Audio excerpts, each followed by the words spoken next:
Earlier this week, SoFi just replaced one of their key executives. This comes just 1 week after the company reported fourth quarter earnings and actually saw quite a large drawdown. And in this video, I'm going to be talking about this piece of news along with every other piece of SoFi news that I've seen this week so far. Let's jump right into it. Okay, so this was a relatively quiet week for SoFi. It is the week after the earnings report, so there's not too much from a large news perspective other than this internal shakeup. The stock closed up 5.5% over the past 5 days, just briefly rebounding over their drawdown that they saw from their Q4 earnings report. Starting off on Monday, I saw news around FIFA officially revealing more information on the 2026 World Cup, of which we know SoFi Stadium is a participant. Just as a reminder, the 2026 World Cup is going to be collectively hosted in 3 countries, Canada, the US, and Mexico. I think this is the first time that they're collectively hosting a World Cup. In all previous World Cups that I've seen, it's been one host country and that's it. However, in this one, the matches are going to be split up not only between these 3 countries, but also between stadiums in each of these different countries. Now, in this Monday statement by FIFA, it stated that SoFi Stadium is going to be hosting 8 matches in 2026 World Cup, including the opening match for the US men's national team on June 12th. SoFi Stadium, however, will adopt a new brand generic name for the World Cup Championship called the Los Angeles Stadium.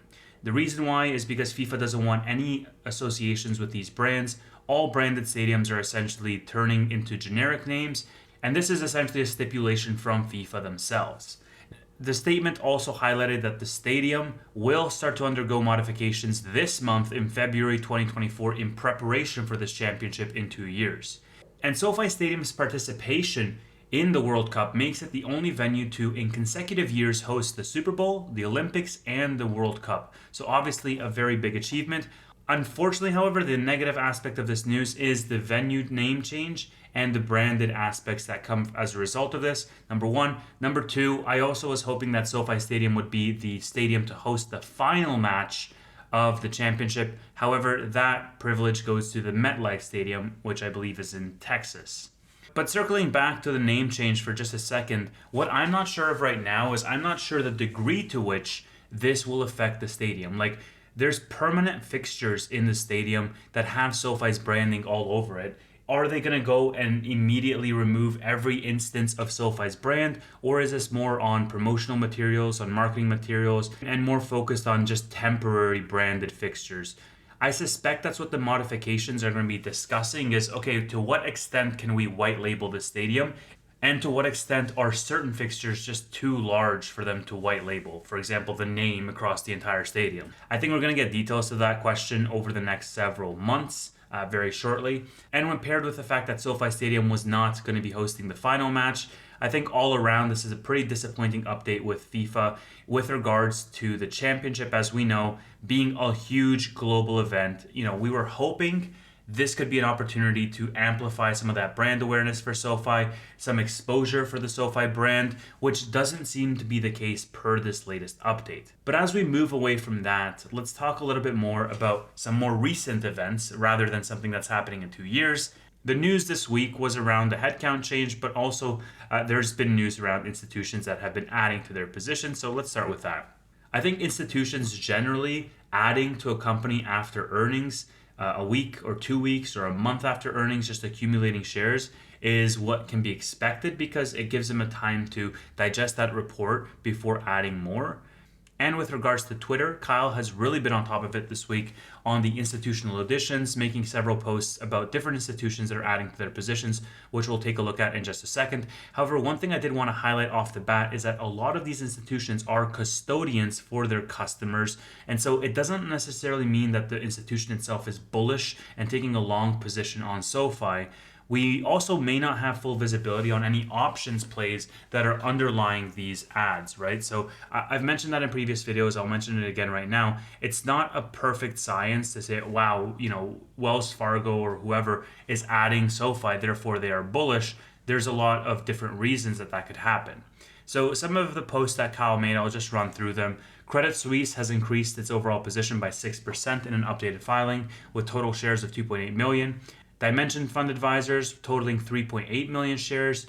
Nico Asset Management increasing their overall position with 3.8 million shares as well, and Wells Fargo increasing their position by 21% with 2.8 million shares. But as I broke down in an earlier post, if we look at this 2.8 million shares by subsidiary, we can see that 2.5 million of that, the overwhelming majority, were their clearing services.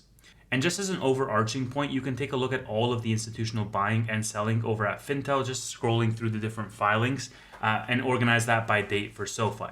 Something else that I saw as we move away from institutions, last week we reported that there was a new board member onto SoFi. Dana Green joined the board, and Green, like I mentioned in that previous video, had served the Federal Reserve Bank of New York for over 30 years. And in that video, I mentioned how this was overwhelmingly positive because it opens doors for SoFi, but it was also negative from the stock-based compensation and dilution aspect. Well, there was an 8K filing this week, and this highlighted an internal leadership change for the company.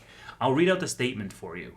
On February 7th, 2024, 2 days ago, Arun Pinto joined SoFi Technologies as the Chief Risk Officer, reporting directly into Anthony Noto. Aaron Webster, the former Chief Risk Officer, will remain in charge of the company's operations and business risk functions and Latin American operations, and will continue to report into Mr. Noto with a new title of Executive Vice President, Global Operations, Business Risk, and LATAM.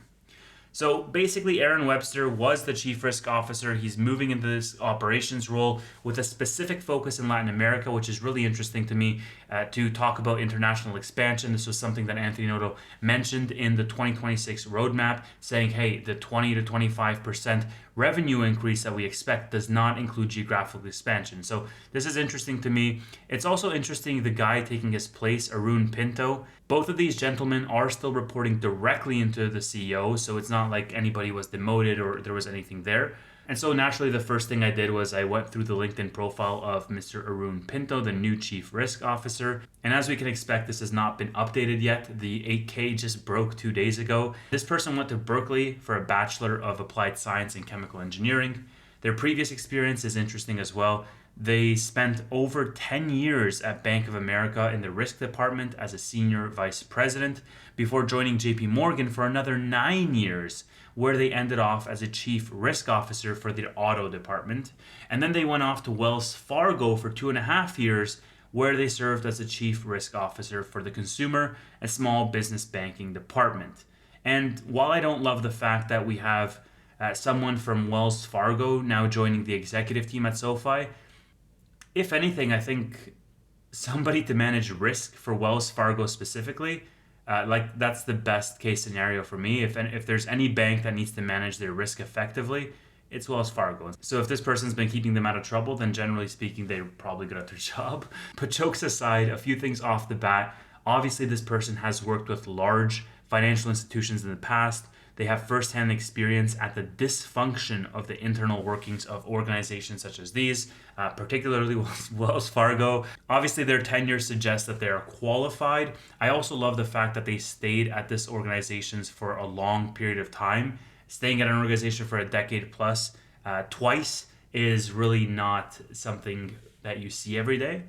And I think that's my main takeaway. I don't want to dive into super nitty gritty things. I don't love that they haven't updated their LinkedIn profile. I don't love that they have a typo literally in their about section of LinkedIn. It just comes off as a little unprofessional to me personally. But then again, with some individuals like this, with their seniority, I guarantee you they have no utility in logging into LinkedIn. They probably haven't logged in over the past year. They've forgotten their password because they just don't care to read a lot of the content that other people have to say because of their seniority and their tenure in their career, especially somebody who's been working in banking for 25 years.